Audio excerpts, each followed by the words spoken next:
Saudara Menlu Retno walk out saat perwakilan Israel berpidato di debat Dewan Keamanan PBB. Kita bahas bersama anggota Komisi 1 DPR fraksi Nasdem Muhammad Farhan. Kang Farhan sehat? Sehat, apa kabar? Baik. Kang gini, menurut Anda aksi Menlu spontan atau sudah direncanakan untuk walk out dari rapat kemarin?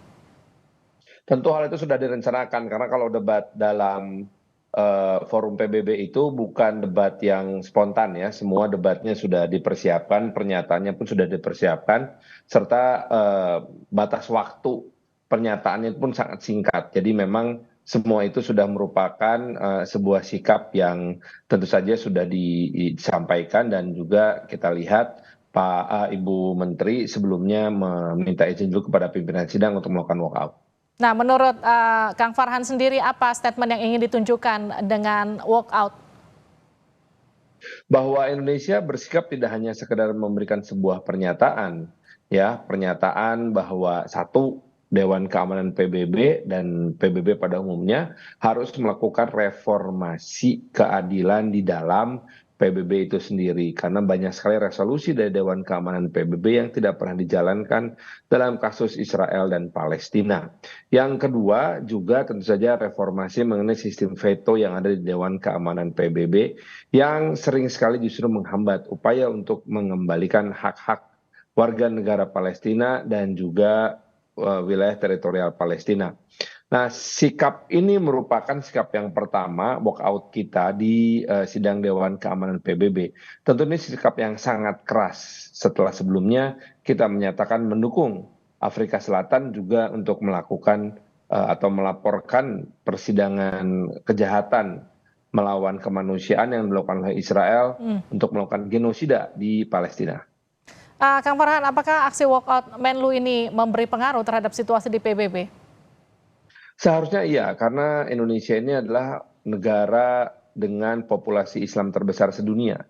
Jadi seharusnya ini pun menggerakkan negara-negara Islam yang lainnya untuk bisa bergerak. Di dalam level pemerintahan tentunya ada organisasi kerjasama Islam. Sedangkan di level parlemen yang merupakan salah satu elemen untuk diplomasi people to people, itu ada yang namanya PUIC, Parliamentary Union for Islamic Cooperation Country.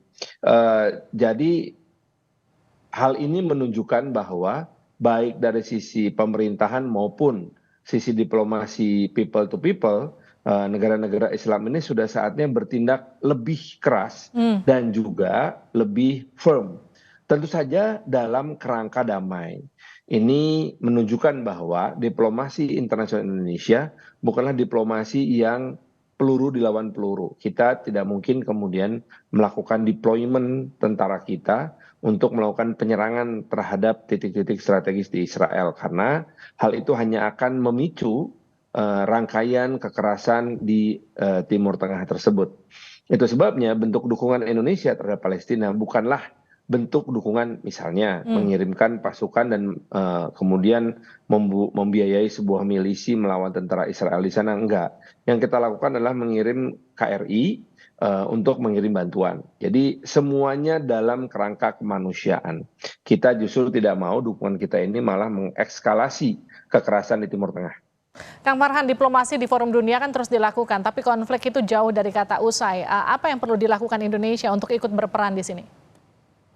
Jangan pernah berhenti dan harus selalu memanfaatkan semua forum-forum internasional untuk menyuarakan hal ini. Ingat, perjuangan kita pun dalam meraih kemerdekaan di tahun 1945 secara fisik itu pada akhirnya berhenti ketika forum-forum internasional akhirnya memaksa negara-negara yang berkonflik di Indonesia saat itu yaitu Inggris dan juga Belanda untuk berhenti berperang dan duduk di meja perundingan. Nah, hal ini pun harus dilakukan oleh Israel. Demikian juga dengan kelompok-kelompok milisi yang ada di Palestina untuk menghentikan berbagai macam bentuk kekerasan. Untuk menunjukkan kepada dunia bahwa cara-cara diplomasi, cara-cara kemanusiaan, dan cara-cara yang damai adalah cara-cara terbaik untuk menghentikan berbagai macam konflik ini.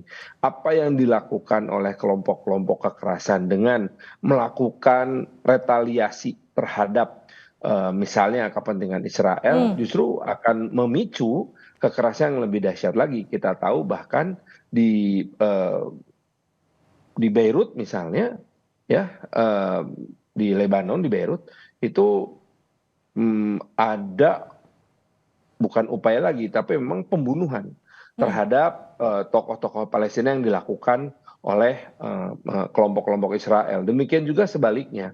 Nah, kita tidak mau ini berkelanjutan dan terus-menerus menjadi chain reaction gitu loh, yang justru akan membuat wilayah Timur Tengah ini menjadi tidak stabil. Padahal kita Oke. tahu wilayah Timur Tengah ini adalah salah satu wilayah yang paling strategis untuk perekonomian dunia. Terima kasih Kang Farhan sudah bergabung di Sapa Indonesia Malam. Muhammad Farhan, terima kasih. Siap. Sehat-sehat selalu.